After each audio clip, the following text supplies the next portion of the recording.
Charles, did you do it? Yes. What'd you do? What did you do in this situation? Why can't you talk about it?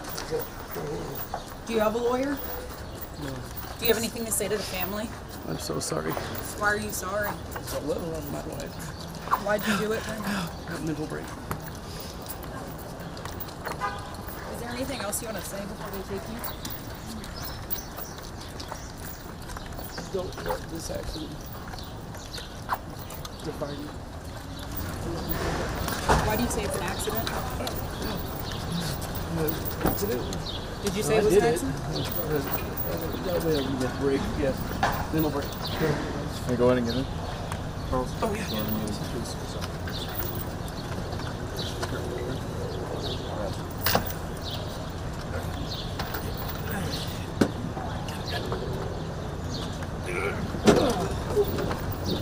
Any last thing you want to say? What's all that? Just what is supposed to happen.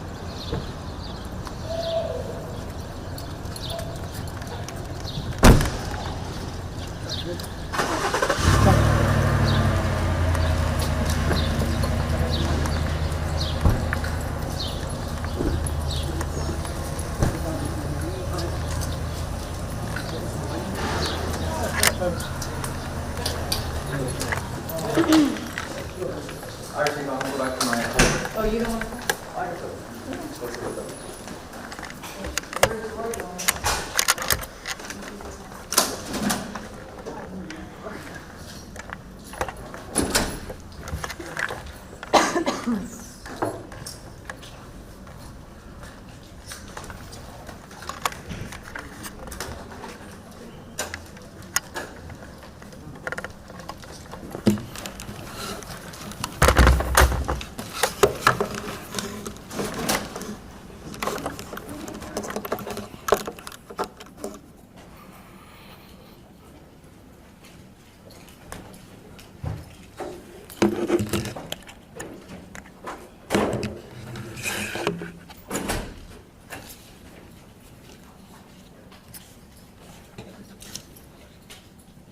Is everybody ready?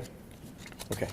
Good evening. Thank you all for joining us. Thank you for being patient with us. This case has taken the better part of the weekend to get to, and we still have many questions left unanswered, and I'll certainly go into detail on that. What kicked this whole case off for us was Saturday, I guess just after midnight, Saturday evening, just after midnight going into Sunday morning, we received a call to 22179 Pleasanton Road for a report of a relative of this suspect whom you just met, Charles Byrd, relative calling us in out of concern for a female that lives there in the home, presumed to be Charles Byrd's wife, Angela Byrd. There was a concern that Charles had made some comments to this relative that he may have done something to Angela, which led to her death. The relative of Mr. Byrd actually had not gone into the house. He expressed his concern, and at a certain point, he allowed deputies to get into the house. Once deputies got into the home, they very quickly smelled the distinct odor of decomposition of a body.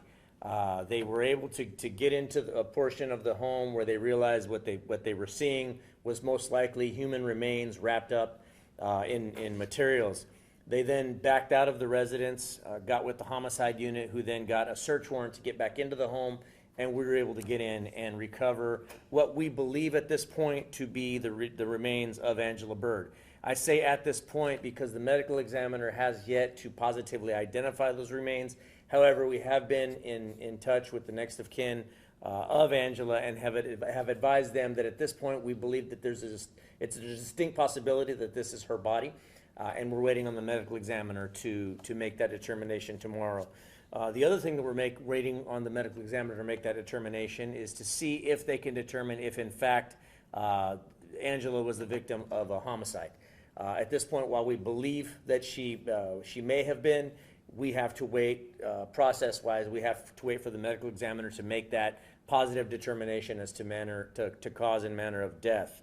But this, over the course of the weekend, and you all helped us get the information out, Charles Byrd was in the wind. We did not know where he was. We did, however, because of the way the body was wrapped, we did believe that we had a good case of tampering with evidence with intent to impair the investigation. And so we applied for and received a warrant for Charles Byrd's arrest, and we put that information through social media and through mainstream media. Over the course of all of yesterday and all of today, we had investigators working in that area along with our special operations team, our STOP unit, the Sheriff's Top Offenders Program. Various units from within the Sheriff's Office were out in that area looking for Mr. Byrd. We did receive information earlier today that he was actually located as a residence at 21,313 Pleasanton, I guess about a mile from the original crime scene. He was hiding within a house there, as well as hiding his vehicle, which we put the description of out yesterday.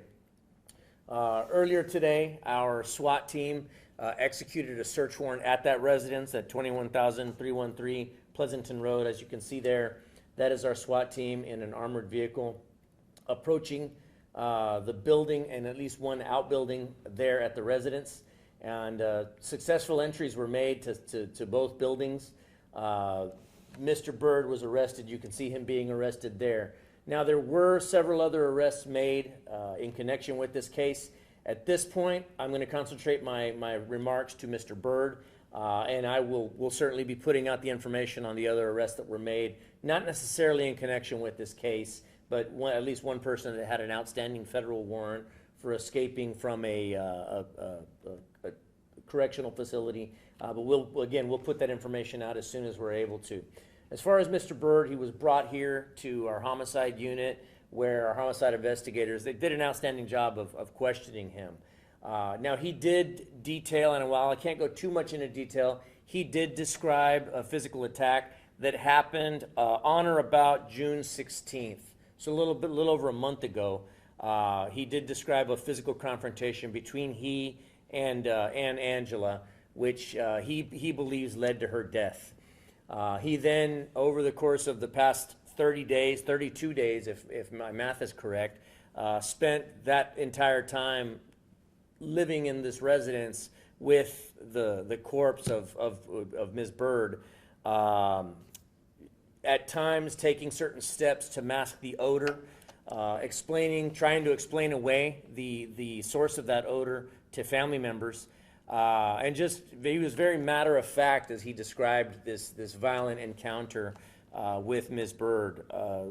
One of the things that left a huge impression on me was when he detailed to the investigator that he had not been arrested before. He had never committed a crime before. And then blurted out the comment to our investigator, go big or go home. And that was pretty shocking to me to hear that he used that to describe what we believe to be at this point, evidence of the murder of his wife. And he made a very flippant comment to the effect of go big or go home, being his first time committing a crime. I just found that very, very shocking. So at this point, he is being booked into the Bexar County Jail for tampering with evidence with intent to impair human corpse, the investigation of a human corpse. At this point, we have not yet reached the point in the investigation where we can charge him with murder. Once we get the ruling of the medical examiner, if indeed they are able to confirm that those remains are of Angela Byrd, and if they are able to confirm that she was indeed the victim of a homicide, then at that point, based upon some of the admissions that were made by Mr. Byrd, we will be seeking at least a murder charge on him. And so you'll most likely be seeing those upgraded charges, or additional charges, I should say, either tomorrow or the day after, depending upon when the medical examiner comes up with their next ruling. Do we have Spanish media in the room? Yes. Okay. Esta tarde nosotros arrestamos a Charles Byrd por ahorita, por molestar evidencia con el intento de interferir con una investigación de homicidio. Se aparenta que a las medias de junio, aproximadamente el día 16 de junio, Mr. Byrd tuvo un incidente con su esposa Ángela, que nosotros ahorita hay evidencia y él hizo unas admisiones que ellos tuvieron un argumento que escaló hasta el punto que él le hizo algo a la señora. Se aparenta que ella falleció a causa de ese asalto. Ya él tiene casi 32 días viviendo con ese cuerpo dentro de la casa, parece que él intentó esconder el cuerpo, y por eso tenemos ahorita ese cargo de interferir con evidencia. Nosotros recibimos esta llamada a medianoche, sábado, entrando al domingo, por un familiar del sospechoso que nos llamó que él pensaba que algo le había pasado a Ángela dentro de esa casa, que tenían varias semanas de no verla. Él, con la ayuda de ese familiar, nuestros oficiales entraron a la casa. Ellos ya reconocieron el olor de un cuerpo, y ellos ya se salieron de allí. Ellos les llamaron a nuestros oficiales o detectives de homicidio, aplicaron por una orden de cateo, entramos para la casa y ya de allí descubrimos el cuerpo envuelto en varios artículos, y ya de allí nosotros le llamamos al médico forénsico. Ellos ahorita se están fijando en la causa. No nos van a poder decir definitivamente esa causa de la muerte de ese cuerpo hasta aproximadamente mañana o el día siguiente que sigue. Ya después de eso vamos a poder tener suficiente evidencia nosotros pensamos ahorita que con la información que nos dio el sospechoso y con lo que nos dice el médico forénsico, ya después de allí vamos a poder aplicar por órdenes de arresto por el homicidio. Pero también nos tienen que decir definitivamente quién es el cuerpo ese. Aunque nosotros ahorita pensamos que es Ángela, no se puede decir definitivamente hasta que el médico forénsico nos dé esa información. Questions? How did she die, and did he say how she died? He did mention how she died. He mentioned a violent encounter that took part between the two of them, and that he assaulted her, and he was fairly certain that she died as a result of those injuries that were inflicted upon her. And then he took steps to conceal the body. He was asked what his end game was. In other words, did he think he was going to get away with this? And he described to us that he felt pretty certain he was going to get caught as a result of it, but he was trying to just prolong the process as much as he could and basically stay free as long as he could, because he knew that at some point he was going to face an arrest in connection with this. What did he use to try to mask the odor? We do have, based upon what we've seen, because when the body left the scene to the medical examiner's office, we know that there's several layers of things. And so we believe it's blankets, a carpet, possibly plastic bags, like trash bags.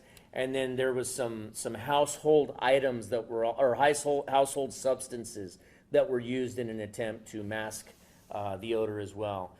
So he did several different things in connection with it to try to mask that, the evidence, to interfere with the evidence. So again, that's what led us to the tampering with evidence charge. When deputies walked him out, he mentioned that there may have been a mental break in this situation. Did you guys have any sort of psychiatric evaluation done for him, or no?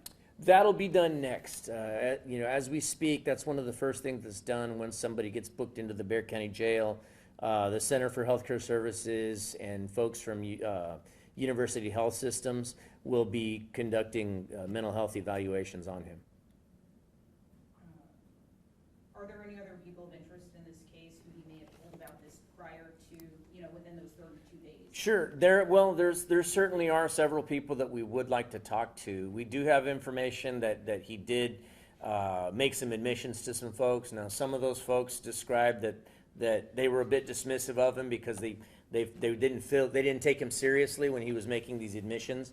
But again, we would ask anybody that has spoken to him, that has seen or heard anything suspicious that they want us to know about, they can give us a call, 210-335-6000. They can also send us an anonymous email at bcsotips@bear.org.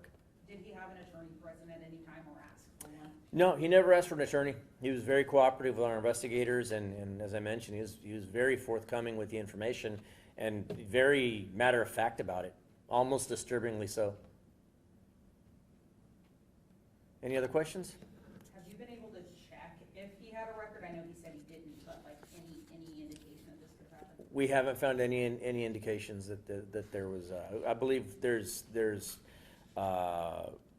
there may have been some previous calls where there was a disturbance called in, but they were very dismissive of our reason for being there, and so it led to no charges at all.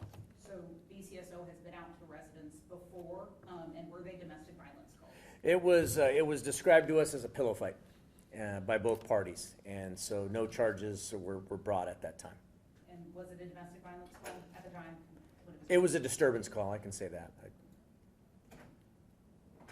Any kids in the home? No children in the home. My understanding, it was just these two lived there in that residence by themselves, and then other family members lived on the property, but in different homes. Okay? Thank y'all so much, and we'll be getting you more information as we're able.